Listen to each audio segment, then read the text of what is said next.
This is chemistry problem on your own problem 11.6, and this problem is dealing with the gas law known as Dalton's law, which has to do with the total pressure that a gas exerts and the partial pressures of each of the gases in a mixture. So the problem reads, a sample of artificially made air contains 150.0 grams of nitrogen and 40.0 grams of oxygen. If the pressure of the air sample is 760.0 torr, what is the partial pressure of each gas? Now, since we're talking about air pressure here, we're talking about a total pressure of an air mixture that contains both oxygen and nitrogen, we know we are probably talking about Dalton's law. And Dalton's law comes in two different forms, right? It can be discussed as, in the simplest form, as the total pressure equals of a mixture of gas equals the pressure, in this case, of nitrogen plus the pressure of oxygen. However, if we look back at the problem, we know the total pressure is 760.0 torr, but we do not know the partial pressures. And so this might be a little bit difficult to use this equation. We also know another way to state Dalton's law is that the partial pressure of an ideal gas, which is why this is a subscript I, equals the mole fraction of an ideal gas times the total pressure. Now, again, what we're looking for is the partial pressure. So in this equation, we know the total pressure, but we don't know the partial pressure of either nitrogen or oxygen. And we certainly are not given the mole fraction. However, we know that the mole fraction is an expression of the concentration or the amount of each gas per total mole of each gas, of the total moles of the gas. So again, the mole fraction is the number of moles of each gas. So for example, the number of moles of nitrogen divided by the total number of moles of the gas. And so, in essence, if you multiply that number by 100, you get the percentage of nitrogen in the entire mixture of gas. However, we don't know the moles of, or the number of moles of nitrogen or oxygen in this mixture of gas. But what do we know? We know that we have a mass of nitrogen. And remember, nitrogen is a diatomic homonuclear molecule, so it is N subscript 2.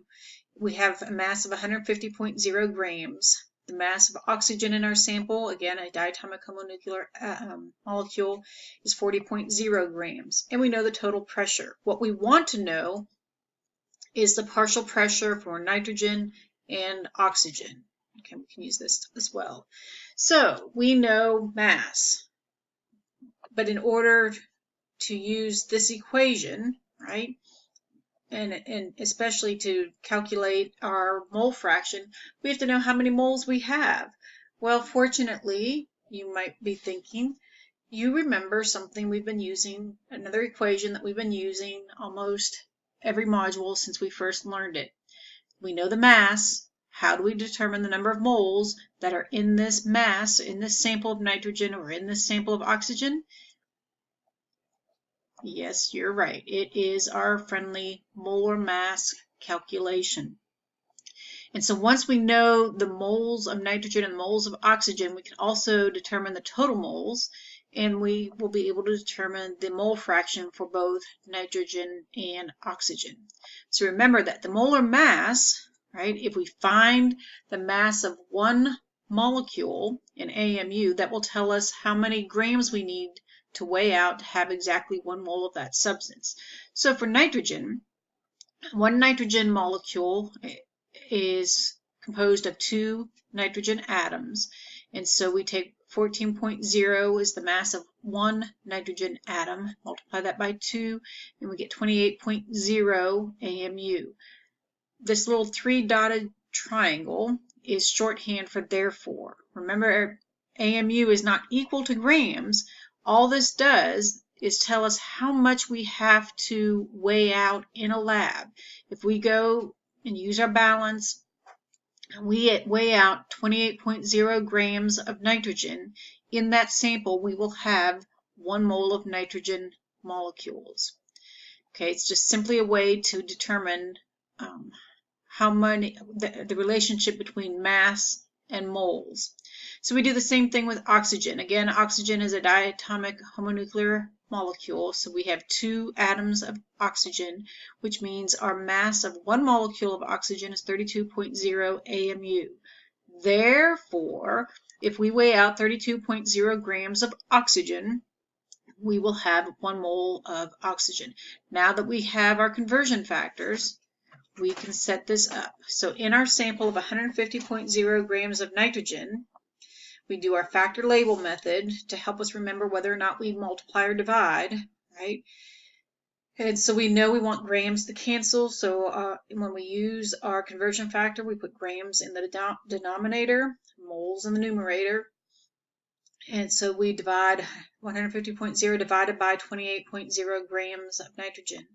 This gives us a number of 5.357, and I think there were a few more numbers there. So how do we know we need how many significant figures we need? So there are 4 significant figures here, 3 significant figures in 28.0, so we only want 3. So that means our 5, 3, and 5 are all significant. However, we have to look to the number to the right of that 5, and if that number is a 5 or higher, that means we have to round up. So that 5 becomes a 6, and the correct answer here is 5.36 moles of nitrogen. So 150.0 grams of nitrogen contains 5.36 moles of nitrogen. So now we know how many moles we have in our gas mixture of nitrogen. So we're going to do the same thing with oxygen. So we have 40.0 grams of oxygen, and we're going to use our conversion factor of 32.0 grams of oxygen equals 1 mole of oxygen. And again, if you look at this number 40 and 32, we have a little bit, we're going to have a little bit more than 1 mole of oxygen. And that turns out to be exactly what we do. So 40 divided by 32 equals about 1.25 moles of oxygen. So now when we go back up here and look at this mole fraction, right, we now know the mole of each component. For nitrogen, this mole of nitrogen would be 5.36. For oxygen, if we were looking for the mole fraction for oxygen, that numerator would be 1.25 moles of oxygen. So what is the total moles? Well, in this example, the only 2 gases that are in our mixture are nitrogen and oxygen.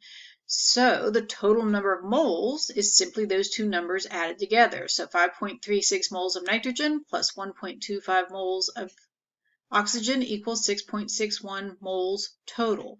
So now we can determine the mole fraction for both nitrogen and oxygen. So if we look at nitrogen, okay, the mole fraction simply is the number of moles of nitrogen present in a mixture divided by the total number of moles of the entire air mixture. And again, we only have 3 significant figures, so 0.8108. The 8, 1, and 0 are going to be significant, and so we looked at the 8, and that means we have to round that 0 up. And so our answer is 0.811. Remember, there's no dimensions here, no units. And essentially what this means is that about a little over 80 moles, or 80% of the total moles that make up this gas are nitrogen. We have more nitrogen, it seems, than we will have oxygen. Let's see if that holds out to be true. So we take our mole fraction for oxygen. We had 1.25 moles of oxygen out of 6.61 total moles, and that yields 0.8189. And so if you were to round that, that's roughly about 20% of the total moles there are oxygen, and that should equal about 100% or 1, if you will. And so those numbers, you can do that as a kind of a self-check to, if you understand what you're doing, to make sure you've done the problem correctly. Now that we know the mole fraction, we were already given the total pressure. Now we can determine the partial pressure of nitrogen as well as the partial pressure for oxygen. So that's the equation we're now going to use. So the partial pressure of nitrogen is equal to the mole fraction for nitrogen, which is 0.811, so we place that here in the equation, times the total pressure, which was 760.0 torr, which means that we have 616 torr of nitrogen. Nitrogen is exerting 616 torr in this gas mixture. And again, there are 3 significant figures here and 4 here, so this has to have 3 significant figures. For oxygen, our partial pressure, our mole fraction was 0.189. Okay, that's it's a measure of how much we have present in our gas mixture, and the total pressure, and if we multiply that together, we get 143.6. Again, though, we only need three significant figures, so 1, 4, and 3 will be significant, but we look to one more. This is a 6. That means this 3 needs to be rounded up. So our answer will be 144 torr for oxygen. Our partial pressure for oxygen is 144 torr.